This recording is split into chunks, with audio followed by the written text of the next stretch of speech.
limit. The topic is the Voting Rights Act of 1965, and we're talking to Attorney Michael McDonald.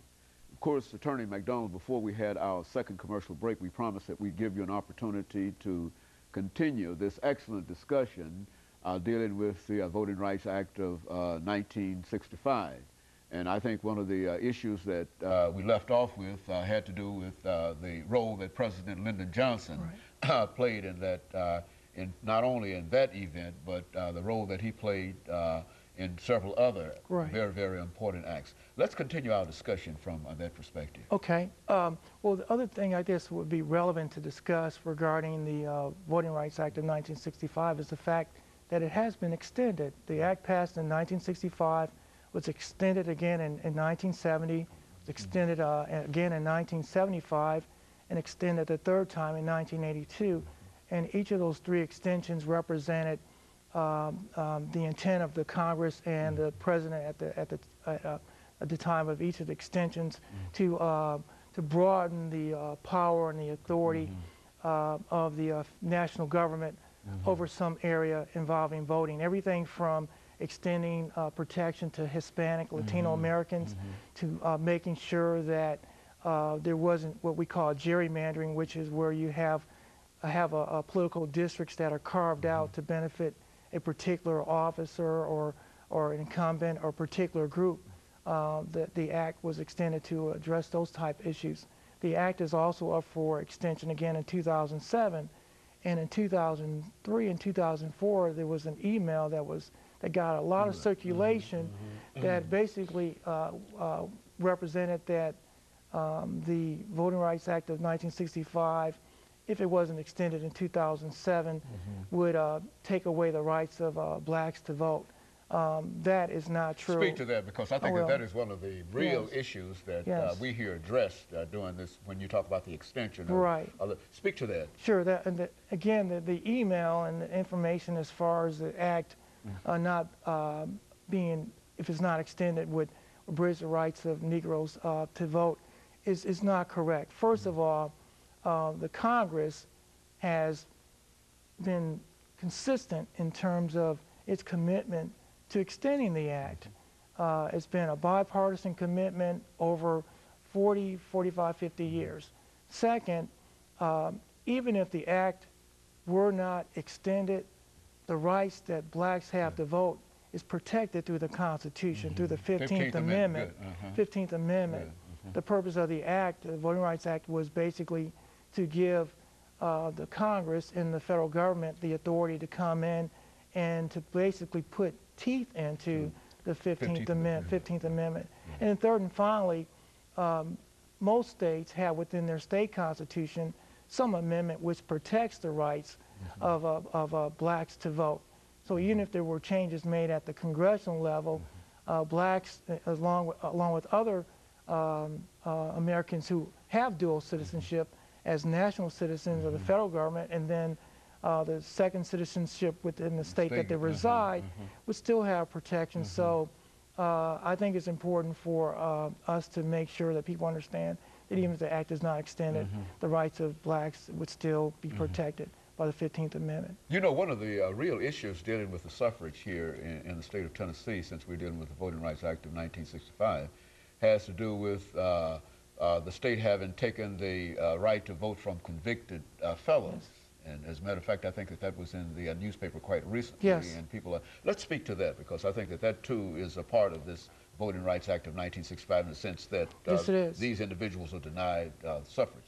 Talk about that. Well, first of all, as I mentioned, most state constitutions address voting, and under the 10th Amendment under the federal Constitution basically says that all rights that are not given to the national government are reserved to the states. Well, one of the rights that's reserved to the states is voting.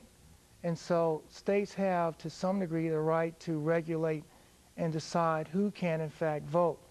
Most states do have prohibitions, or have, not prohibitions, but basically restrictions against individuals who have been convicted of certain felonies.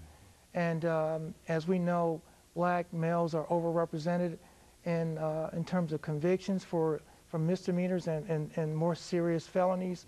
They make up somewhere between 65 and 68% of the adult male prison population in state prisons and also federal prisons. And so the impact that these laws have on African American males is disparate, it's disproportionate when compared to the impact that it might have on other groups.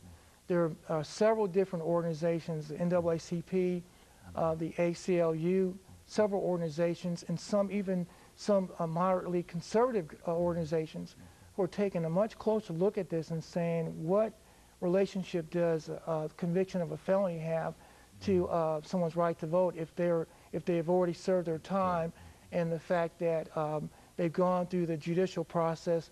The judicial process has already rendered a penalty for them. Is this not a form of double jeopardy?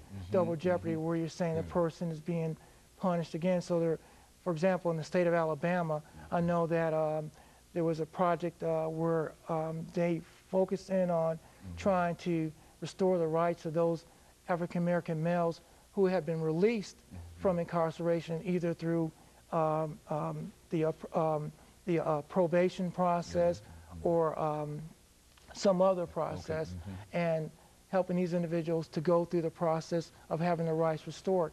In Tennessee, we had a system where, depending upon the nature of the offense that you are convicted of, and when you committed it, you could be restricted from voting. And now, the way the law is written, that it pretty much covers just about any felony. And so hopefully the legislature will take a much closer look at this. But this is not something unique to Tennessee, something that exists in all 50 states.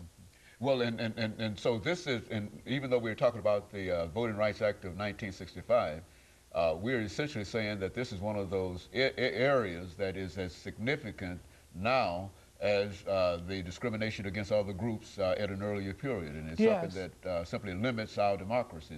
Would that be? I think that's a fair and accurate assessment. And again, the issue that's raised by many legal scholars is this idea of a type of double jeopardy. And I think there's some merit to that argument. And maybe it will get to the point where there will be a test case brought before the Supreme Court, and the Supreme Court will be able to deal with that as an entire issue, not have to deal with the state by state. State by state, which is what was avoided through the Brown decision, and what happened basically when we looked at the literacy test and poll taxes and grandfather clauses and white primaries. The Supreme Court, different Supreme Courts, the same United States Supreme Court, but different courts in different periods of time in history, from 1870 through 1964, went on record as saying those four different procedures clearly were unconstitutional and violated the due process rights of blacks. You know, we've got about a minute and a half, Attorney McDonald, but before we end the show for today, let's have you to make some statements to perhaps some of the younger people of our generation who might not understand the significance and why their vote is important. Speak to that issue, why they ought to vote, register and vote.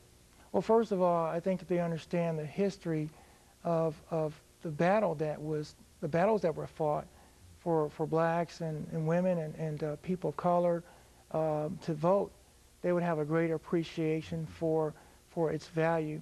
I think, as in so many other areas in American society, the suffrage, the right to vote, its value has been diminished.